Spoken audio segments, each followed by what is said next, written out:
And even as you look at viewers, what's been happening in the state of Jammu and Kashmir and the kind of hypocrisy by our netas, remember their families now continue to be targeted in the valley again and again.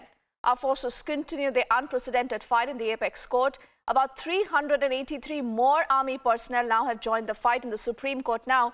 So this brings us to a total of 739 army personnel now who have moved courts in their personal capacity. Again and again, they want to know that who is standing with our forces. Our colleague Nalini, I'm told, is with us taking that story ahead. And Nalini, you know, I think the timing is extremely crucial because it's just getting very, very difficult now for a lot of these netas to speak for our forces. I don't understand why. The reason why I think they'll end up in the court and they'll be asking now the court, and I think citing all these examples about the fact that there is no one even standing with the forces and their families.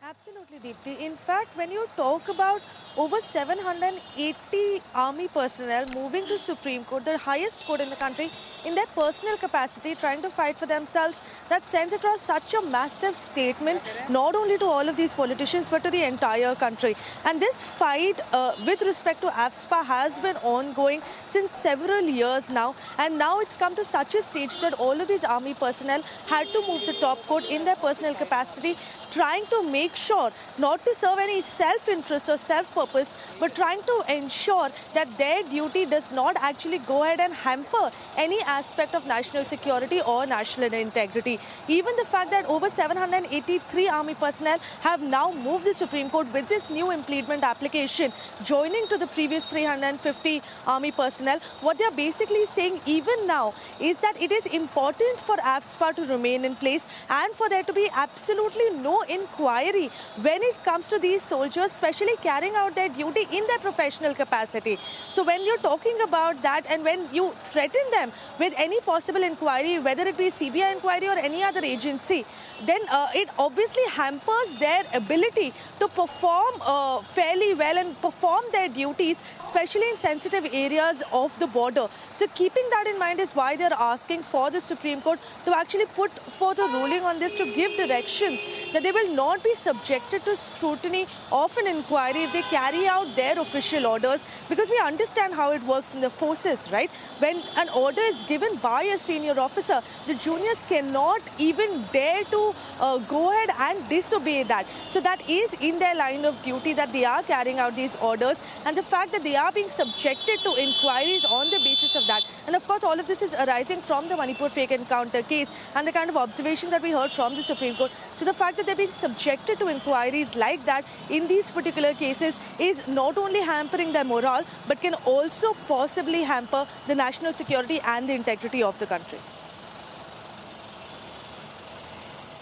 And the very fact, Nalini, that you have to have these army personnel reaching the court in their own personal capacity tells you of the kind of atmosphere perhaps that, we are living in, where you have stories of abductions of these, cops, their families coming in from the valley to a Mehbooba Mufti who's fighting for these militants now, Nalini. Absolutely, Deepthi. In fact, the kind of petition that has been filed before the Supreme Court and now this impleadment application that is coming forth before the Supreme Court speaks volumes about the state of mind that all of these army personnel are actually in. And the fact that they've moved Supreme Court in their personal capacity, not even as army officers, speaks so much about the state of mind that they're currently in. And what we need to remember more importantly is the reason why AFSPA had come into the picture in the first place. The protection that is provided to all of these armed forces personnel under the ambit of Armed Forces Special Powers Act is to keep in mind that they can carry out their duties effortlessly and without any fear of having any sort of backlash or any sort of inquiry that can be started against them once they carry out any actions to protect the country itself. So keeping that in mind is why they're asking for the Supreme Court to issue directions on this particular regard. And we'll have to wait and see now exactly how the Supreme Court deals with this case further, because we're not talking about one or two army personnel, but we're talking about a staggering number of 783 army personnel that have now moved the Supreme Court, asking the highest court of the country to provide them some relief so that they can continue protecting the country to the best of their abilities. And even as you get us those details, Nalini, is the conversation and are the contours perhaps just going to be limited to the Armed Forces Special Power Act, or it might just also entail what's been particularly happening in the valley? Well, Deepti, this is specifically related to all of these sensitive areas where AFSPA is applicable right now.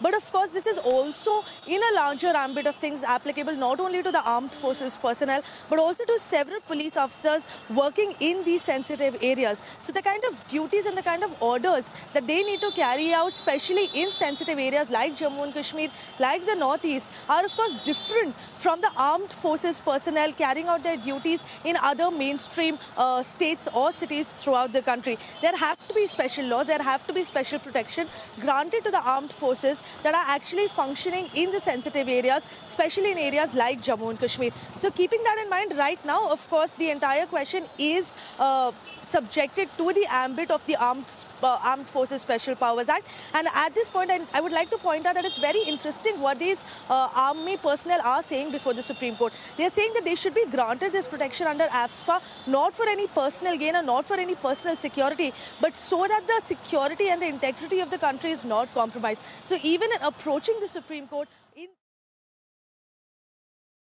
Okay. I also want to, Nalini, get in Major G.D. Bakshi, who's with us on the phone line. Major G.D. Bakshi Saab, now we are looking at the numbers swelling because there are more army personnel who are reaching the apex court in their own personal capacity, and the fight, the cause is same. They want to know who are those people who are standing with our forces, sir. Look, the simple fact is this was the job of the government to protect, to afford legal protection to the people it has sent out in the line of fire. It is extremely sad that the soldiers have now to protect themselves, to protect their fathers, have to go for defending their sons. It is extremely sad. The boys haven't gone there for tourism or for a picnic. They have been sent there in the line of fire. 10,000 of them have lost their lives. So many have been killed, wounded, maimed, trying to defend the country. And people want us to fight the terrorists with the laws that are in vogue in the CRPC to arrest pickpockets. Do you understand? You see, during the time of the freedom struggle, we had a non-violent freedom struggle. So the same laws cannot be applied to a place like J&K, where we had recovered 80,000 Kalashnikovs, rocket launchers, machine guns. It's a regular war. It cannot be fought, with an attorney in tow. No magistrate would accompany the security forces into these battles, climb from 7,000 feet to 14,000 feet. All right? No magistrate comes with you. So this is utter nonsense. You call in the armed forces. When the police have failed, the paramilitary forces have failed. The least you can do is give them the legal protection that is available under the CRPC sections to the police. Is that too much to ask? I am afraid there is a death wish in this country. You please look at what is happening in your neighborhood. See the level of force that the Americans, the Russians, the Chinese, the Pakistanis, the Sri Lankans, the Myanmar army uses against insurgents and terrorists. They use tanks, aircrafts, artillery, everything. We are the only army which only uses small arms fire, and this army is hounded, demonized. And we are now going to be chased till our graves with cases which we will have to, fight ourselves. Is this fair? Is this what is the government? Is this fair? I think Major G.D. Bakshi Saab, that's a question that the polity, sir, of the day also needs to answer. For the moment, sir, thank you so much for speaking your heart there so strongly on that story. And with this, it's also time for us to slip in a short break. But on the other side, remember, we'll continue to keep our focus on what's been happening in Kashmir.